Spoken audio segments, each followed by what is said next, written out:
എന്തായാലും ശബരിമലയുമായി ബന്ധപ്പെട്ടിട്ടുള്ള അന്വേഷണ പരമ്പരയിലേക്കാണ് നമ്മൾ ഇനി പോകുന്നത്. ശബരിമല നടയടച്ചു, അതുകൊണ്ട് ഇനിയും പോസിറ്റീവായിട്ടൊന്നും ശബരിമലയെ പറ്റി പറയാൻ പറ്റത്തില്ല. സ്വർണ്ണ കവർച്ചയും മോഷ്ടിച്ചതും കട്ടതും ഒക്കെയാണ്. ആളുകൾ പറയുന്നുണ്ട് നിങ്ങൾക്ക് മറ്റു ചില വാർത്തകളിലേക്ക് പോയിക്കൂടെ എന്നൊക്കെ ചോദിക്കുന്നവരുമുണ്ട് കേട്ടോ, നമ്മളെല്ലാം പറയണമല്ലോ. പക്ഷേ ഞാൻ ചോദിക്കുന്നതേ, നമ്മുടെ കേരളത്തെ സംബന്ധിച്ചിടത്തോളം ഇത്രയും വലിയൊരു കവർച്ച നടന്നിട്ട് അതിനെ മൂടി വെക്കാൻ പോലും ബോധപൂർവമായ ശ്രമം നടത്തുന്നവർ അല്ലെങ്കിൽ അതിന് ഓശാന പാടുന്നവർ ഇപ്പോഴും നമുക്ക് ചുറ്റുമുണ്ട്. ഞാൻ എപ്പോഴും പറഞ്ഞൊരു കാര്യം എന്താണെന്നറിയോ, ശരിക്കും രാഗിക്ക് ഓർമ്മയുണ്ട്, ഈ ശബരിമല സ്വർണ്ണ കവർച്ച ശരിക്കും നമ്മുടെ അന്നത്തെ പത്തനംതിട്ട റിപ്പോർട്ടർ, ഇപ്പോൾ കോട്ടയം റിപ്പോർട്ടർ മിഥുൻ മുരളിയാണ് ആദ്യം റിപ്പോർട്ട് ചെയ്യുന്നത്. അതായത് ആറന്മുള വള്ളംകളി നടക്കുമ്പം വള്ളംകളിക്കിടയിൽ നിന്ന് ആ ചെറുപ്പക്കാരൻ ചാടിപ്പോയി എന്തൊക്കെയോ റിപ്പോർട്ട് ചെയ്യുന്നു. അപ്പോൾ ഞാനും വള്ളംകളിയുടെ കോർഡിനേഷനിലുണ്ടായിരുന്നു. അപ്പോൾ ഞാൻ ഇതിനോട് ചോദിക്കുന്നുണ്ട് എന്താണ് ഈ സംഭവം. അപ്പോൾ പറഞ്ഞു ദ്വാരപാലക ശില്പങ്ങൾ ശബരിമലയിൽ നിന്നും കാണാതായിരിക്കുന്നു. അത് നമ്മുടെ ബ്രേക്കിംഗ് ആയിരുന്നു. ആ വാർത്ത ഇന്ന് എവിടെയാണ് എത്തി നിൽക്കുന്നത് ഒന്ന് നോക്കൂ. ജനം തുടങ്ങി വെച്ചൊരു വാർത്തയാണ്. ഇന്നത് മറ്റും പല മാധ്യമങ്ങളും അവകാശപ്പെടുന്നുണ്ട് അവരാദ്യം ചെയ്തതെന്ന്. ശരിക്കും നമ്മുടെ മിടുക്കനായ റിപ്പോർട്ടർ മിഥുൻ ചെയ്തത് മാത്രമല്ല, നമ്മൾ പല വാർത്തകളും ഒരുപക്ഷെ ഇന്ന് നമ്മൾ പറയുന്നതാണ് അവർ നാളെ ഏറ്റുപിടിക്കുന്നത്. പക്ഷെ അത് ഇപ്പോൾ നമ്മുടെ ചാനലുകളുടെ ഒരു ഇടമത്സരം കാരണം നിലനിൽപ്പിന്റെ പ്രശ്നമാണ്. അതുകൊണ്ട് തന്നെ എന്തായാലും നമുക്കധികം അവകാശവാദങ്ങളില്ലല്ലേ. നമുക്ക് എന്തായാലും വാർത്തകളിലേക്ക് പോകാം. വിറ്റുവോ വിശ്വാസം.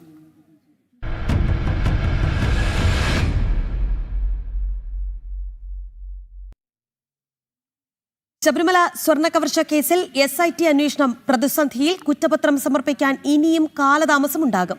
ശാസ്ത്രീയ പരിശോധന പൂർത്തിയാക്കാത്തതിനാൽ അറസ്റ്റുകൾ വൈകാൻ സാധ്യത. കുറ്റപത്രം നൽകുന്നത് വൈകിയാൽ കൂടുതൽ പ്രതികൾ ജയിൽ മോചിതരാകും.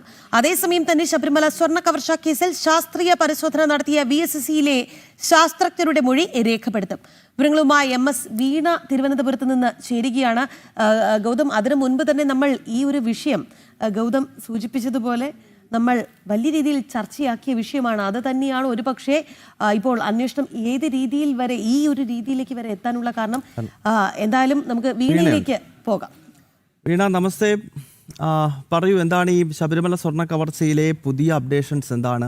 ഒരു ഭാഗത്ത് EDയുടെ അന്വേഷണം മാത്രമാണ് ഇപ്പോൾ ഒരു ആശ്വാസം എന്ന് പറയുന്നത്. കേന്ദ്ര ഏജൻസിയുടെ ഇടപെടൽ മാത്രമാണ് ആശ്വാസം. കാരണം SITയുടെ അന്വേഷണം അത് ഏതൊക്കെയോ ദിശയിലൂടെ പോവുകയാണ്. ഇതാ ഇപ്പോൾ ഓരോ പിടിക്കപ്പെട്ട ആളുകൾ ജാമ്യത്തിൽ പുറത്തേക്ക് ഇറങ്ങുന്നു. അപ്പോൾ പുതിയ നീക്കങ്ങൾ എന്താണ്? അപ്ഡേറ്റ്സ് പറയുകയാണ്.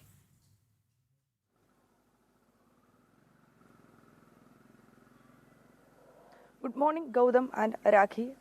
ശബരിമല സ്വർണ്ണ കവർച്ച കേസുമായി ബന്ധപ്പെട്ട് നമ്മൾ നിലവിലെ സാഹചര്യം പരിശോധിക്കുകയാണെങ്കിൽ കേസ് അന്വേഷണം ആരംഭിച്ച സാഹചര്യത്തിൽ ആരംഭിച്ച ഘട്ടത്തിൽ വലിയ തരത്തിലുള്ള വിശ്വാസമൊപ്പം തന്നെ പ്രതീക്ഷയുമാണ് ഉണ്ടായിരുന്നത്. കാരണം ഹൈക്കോടതി ഇടപെടൽ ഉണ്ടാകുന്നു, ഹൈക്കോടതി നേരിട്ട് ചുമതലപ്പെടുത്തിയ ഒരു പ്രത്യേക അന്വേഷണ സംഘം കേസ് അന്വേഷിക്കുന്നു എന്നുള്ള പ്രത്യേകത. എന്നാൽ ആദ്യഘട്ടങ്ങളിൽ ഉണ്ടായിരുന്ന ആവേശം, ആ ഒരു വേഗത, അതായത് തെളിവുകൾ ശേഖരിക്കുന്നതിനും ഒരു പ്രതിയിൽ നിന്ന് മറ്റൊരു പ്രതിയിലേക്ക് എത്തുന്നതിലും SIT സംഘം കാണിച്ച വേഗത ഇപ്പോൾ പതിയെ പതിയെ മന്ദഗതിയിൽ പോകുന്നു എന്ന് നമുക്ക് പറയാൻ സാധിക്കും. ഇതുവരെ ഒരു ഇടക്കാല റിപ്പോർട്ട്, ഈ സമീപകാലത്ത് ഒരു ഇടക്കാല റിപ്പോർട്ട് പോലും സമർപ്പിക്കാൻ സാധിച്ചിട്ടില്ല എന്നുള്ളതാണ്. മുൻപ് രണ്ടാഴ്ച കൂടുമ്പോഴാണ് ഹൈക്കോടതിയിലെത്തി ഉദ്യോഗസ്ഥന്റെ ചുമതലയുള്ള ഉദ്യോഗസ്ഥൻ തന്നെ ഒരു റിപ്പോർട്ട് ഹൈക്കോടതിയെ സമർപ്പിക്കുകയും നിലവിലെ അന്വേഷണവുമായി ബന്ധപ്പെട്ട് സ്വീകരിച്ച നടപടികൾ, അറസ്റ്റ് അതടക്കമുള്ള വിവരങ്ങളാണ് ആ റിപ്പോർട്ടിൽ ഉണ്ടാവുക. എന്നാൽ ഇപ്പോൾ ഈ ഒരു ഇടക്കാല റിപ്പോർട്ട് നൽകാൻ വൈകുന്നതിൽ കൃത്യമായി സർക്കാരിന്റെ സമ്മർദ്ദമുണ്ടെന്ന് വേണം നമുക്ക് മനസ്സിലാക്കാൻ. അത് ശരിവെക്കുന്നതാണ് SITയുടെ നിലവിലെ അന്വേഷണ ഗതിയിൽ നിന്ന് മനസ്സിലാക്കാൻ സാധിക്കുന്നത്. കുറ്റപത്രം, ഇതുപോലെ തന്നെ ഇടക്കാല കുറ്റപത്രം ഇനി നൽകാൻ വൈകുമെന്നുള്ള വിവരങ്ങൾ കൂടിയാണ് ലഭിക്കുന്നത്. ഇത്തരത്തിൽ ഓരോ പ്രതികൾക്കും ജാമ്യം ലഭിക്കുവാനുള്ള സാഹചര്യം ഉണ്ടാകുന്നു, തെളിവ് നശിപ്പിക്കുവാനുള്ള സാഹചര്യം കൂടി നിലനിൽക്കുന്നു. കഴിഞ്ഞ ദിവസമാണ് മുരാരി ബാബുവിന് ജാമ്യം ലഭിച്ചത്. ഇനി ഉണ്ണികൃഷ്ണൻ പോറ്റിയുണ്ട്, അതുപോലെ തന്നെ പത്മകുമാറുണ്ട്, N വാസുണ്ട്, ഇത്തരത്തിലുള്ള പ്രതികളുണ്ട്. അവരൊക്കെ റിമാൻഡിലായി ജയിലിൽ കഴിയുകയാണ്. ഓരോ കേസിനായി ജാമ്യം ലഭിക്കുമ്പോൾ തന്നെ അടുത്ത കേസിലേക്കും ജാമ്യം ലഭിക്കുമ്പോൾ അവർക്ക് പുറത്തിറങ്ങാൻ സാധിക്കുന്നുണ്ട്. ഉണ്ണികൃഷ്ണൻ പോറ്റിക്കാണെങ്കിൽ ഒരു കേസിൽ നിലവിൽ ജാമ്യം ലഭിച്ചിട്ടുമുണ്ട്. ഈ കേസിൽ അറസ്റ്റിലായതാണ്. ഉണ്ണികൃഷ്ണൻ പോറ്റിയിൽ നിന്ന് തന്നെ നിർണായക മൊഴികൾ അന്വേഷണ സംഘത്തിന് ലഭിച്ചതുമാണ്. അതായത് ഈ കേസുമായി ബന്ധപ്പെട്ട് ഉന്നതർ ഇപ്പോഴും ഉണ്ടെന്നുള്ളത്. എന്നാൽ ഉന്നതർ ഇപ്പോഴും കാണാമറയത്താണ്. 4 മാസം മുമ്പ് അന്വേഷണം ആരംഭിച്ച കേസിൽ 4 മാസം കഴിഞ്ഞിട്ടും ആ ഒരു പ്രതികൾ എവിടെ എന്നുള്ള ചോദ്യത്തിന്, ഉന്നതരായിട്ടുള്ള പങ്കാളിത്തമുള്ള പ്രതികൾ എവിടെ എന്നുള്ള ചോദ്യത്തിന് ഇപ്പോഴും ഉത്തരമില്ല എന്നുള്ളതാണ്. ഇതൊക്കെ സാധൂകരിക്കുന്നത്, ഇതൊക്കെ നമുക്ക് മനസ്സിലാക്കാൻ സാധിക്കുന്നത് മറ്റു പ്രതികൾ, അതായത് ഇത് മറ്റു പ്രതികളിലേക്ക് എത്താതിരിക്കുവാനുള്ള സർക്കാരിന്റെ ഇടപെടൽ, ഉന്നതരിലേക്ക് എത്താനുള്ള സർക്കാരിന്റെ ഇടപെടൽ ഉണ്ട് എന്നുള്ളതാണ്. മുൻ ദേവസ്വം മന്ത്രിയും നിലവിൽ കഴക്കൂട്ടം MLAയുമായ കടകംപള്ളി സുരേന്ദ്രനെ ചോദ്യം ചെയ്ത് വിട്ടയച്ചു എന്നുള്ളതാണ്. അദ്ദേഹത്തിന്റെ അടക്കം അറസ്റ്റ് ഉണ്ടാകും ഉണ്ടാകുമെന്ന് പലതവണ നമ്മളടക്കം വാർത്തകൾ നൽകിയതാണ്. കൃത്യമായിട്ടുള്ള അതുമായി ബന്ധപ്പെട്ടുള്ള മൊഴികൾ പത്മകുമാറും അതുപോലെ തന്നെ ഉണ്ണികൃഷ്ണനും ഒക്കെ SIT സംഘത്തിന് നൽകിയതുമാണ്. എന്നാൽ അന്വേഷണം ആ ഒരു ഗതിയിലേക്ക് പോകുന്നില്ല, ആ ഒരു സാഹചര്യത്തിലേക്ക് ഇപ്പോഴും പോകുന്നില്ല എന്നുള്ളതാണ് മറ്റൊരു പ്രധാനപ്പെട്ട കാര്യം. ഈ VSSയിൽ നിന്ന് ശാസ്ത്രീയ പരിശോധനയൊക്കെ പൂർത്തിയാക്കി തെളിവുകളൊക്കെ നൽകിയിട്ടുണ്ട്. ഇനി ആ പരിശോധനയുമായി ബന്ധപ്പെട്ട് നടത്തിയ ശാസ്ത്രജ്ഞന്മാരുടെ മൊഴിയെടുക്കൽ നടപടികളിലേക്ക് പോകുന്നു എന്നുള്ളതാണ്. ഓരോ ഘട്ടത്തിലേക്ക് അന്വേഷണം ഓരോ വഴിയിലേക്ക് പോകുന്നു എന്നുള്ളതാണ്. പക്ഷെ മറുഭാഗം നമ്മൾ ചിന്തിക്കുകയാണെങ്കിൽ ഉന്നതരിലേക്ക് എത്താതിരിക്കാൻ, അതായത് ഇപ്പം ജാമ്യം ലഭിച്ച് കഴിഞ്ഞ ദിവസം ഇറങ്ങിയ പ്രതി ഉൾപ്പെടെ മുരാരി ബാബു ഉൾപ്പെടെ സാമ്പത്തികമായും സാമൂഹികമായും രാഷ്ട്രീയപരമായും ഒക്കെ ഏറെ സ്വാധീനമുള്ള വ്യക്തിയാണ്. അതിനാൽ തന്നെ ആ സ്വാധീനങ്ങൾ ഉപയോഗിച്ചുകൊണ്ട് ഇതുമായി ബന്ധപ്പെട്ട് മൊഴി നൽകിയവരുടെ അല്ലെങ്കിൽ തെളിവുകൾ നശിപ്പിക്കുവാനും കേസിന്റെ ഗതിയെ മാറ്റിമറിക്കുന്ന തരത്തിലുള്ള ഇടപെടലുകൾ നടത്തുമെന്നുള്ള കാര്യം കൂടി ഉറപ്പാണ്. അതുമായി ബന്ധപ്പെട്ടുള്ള ആശങ്കയും നിലനിൽക്കുന്നുണ്ട്. എന്തായാലും ഇപ്പോൾ ഈ ഒരു നിലവിലെ സാഹചര്യം നമ്മൾ പരിശോധിക്കുകയാണെങ്കിൽ SITയുടെ അന്വേഷണം മന്ദഗതിയിലാണ് പോകുന്നത്. അത് മാത്രമല്ല, ഇതുമായി ബന്ധപ്പെട്ടുള്ള തെളിവുകൾ നശിപ്പിക്കുന്നതിനും ഒപ്പം തന്നെ പ്രതികൾക്ക് രക്ഷപ്പെടുവാനുള്ള സാഹചര്യം കൂടി SIT സംഘം തുറന്നു നൽകുന്നു എന്ന് വേണം പറയേണ്ടത്. ഗൗതം, വീണ സൂചിപ്പിച്ചത് ഈ മുരാരി ബാബുവിൻ്റെയൊക്കെ ഈ നമുക്കറിയാം ഈ ഇടക്കാല കുറ്റപത്രം ഒന്നും സമർപ്പിക്കാത്തത് കൊണ്ട് തന്നെ അവർ ഈ അകത്തായവർ പോലും രക്ഷപ്പെടുന്ന ഒരു സാഹചര്യം അല്ലെ.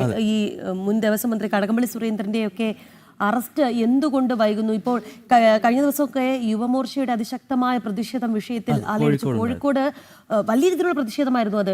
അവർ പറയുന്നത് ഒരു തീർച്ചയായും അത് ചർച്ച ചെയ്യപ്പെടേണ്ട വിഷയമാണ്. എന്തുകൊണ്ട് കടകംപള്ളി സുരേന്ദ്രന്റെ അറസ്റ്റ് വൈകുന്നു? ആദ്യഘട്ട ഒരു ചോദ്യം ചെയ്യൽ അതും വളരെ രഹസ്യമായി നടക്കുന്നു. പിന്നീട് എന്ത് സംഭവിച്ചു എന്ന് ചോദിച്ചാൽ സർക്കാരിന് ഒരു ഉത്തരമില്ല, SITക്ക് ഒരു ഉത്തരമില്ല. എല്ലാം നടക്കുന്നു എന്ന് പറയുന്നു. പക്ഷേ കുറ്റപത്രം സമർപ്പിച്ചില്ല. അത് മാത്രവുമല്ല, ഇപ്പോൾ ഈ കോൺഗ്രസ് നേതാക്കളുടെ പേരുകൾ ചർച്ചയാകുന്നു. പക്ഷെ ആ അന്വേഷണമൊക്കെ എവിടെ എത്തി നിൽക്കുന്നു എന്നുള്ള ഒരു ചോദ്യം കൂടി ബാക്കി നിൽക്കുന്നു എന്നുള്ളതാണ്. ഉറപ്പായിട്ടും വളരെ ഗൗരവമായിട്ടുള്ള വിഷയമാണ്. പ്രത്യേകിച്ച് ഒരു തെരഞ്ഞെടുപ്പ് കൂടി പടിവാതിക്കൽ എത്തി നിൽക്കുകയാണ് SIT ഈ രീതിയിൽ. ഇത് നേരത്തെ ഹൈക്കോടതി വിമർശനം ഉണ്ടായിരുന്നു. SITയുടെ അന്വേഷണം ശരിയായ ദിശയിലല്ല, വമ്പൻ സ്രാവുകളിലേക്ക് അന്വേഷണം പോകുന്നില്ല. അപ്പോൾ അത് ഹൈക്കോടതി ഒരുപക്ഷെ ഇടപെട്ടില്ലായിരുന്നുവെങ്കിൽ ഇത് ഉണ്ണികൃഷ്ണൻ പോറ്റിയിൽ ഒരു മുരാരി ബാബുവിൽ ഒതുങ്ങിപ്പോകേണ്ട അന്വേഷണമാണ്. കോടതിയുടെ ഇടപെടൽ മൂലമാണ് ഈ രീതിയിലെങ്കിലും അന്വേഷണം പോകുന്നത്. പക്ഷേ ഇപ്പോൾ പ്രതീക്ഷ പ്രധാനമന്ത്രിയുടെ വാക്കുകളിലാണ്. അദ്ദേഹം പറഞ്ഞത് കേന്ദ്ര ഏജൻസികളുടെ അന്വേഷണം വെറുതെ ആകില്ല എന്നുള്ളതാണ്. BJP അധികാരത്തിൽ വന്നാൽ സ്വർണം കട്ടവന്മാരെ മുഴുവൻ ജയിലിലടയ്ക്കും എന്നത് പ്രതീക്ഷയുണ്ടാക്കുന്ന വാക്കുകൾ തന്നെയാണെന്ന കാര്യത്തിൽ സംശയമില്ല.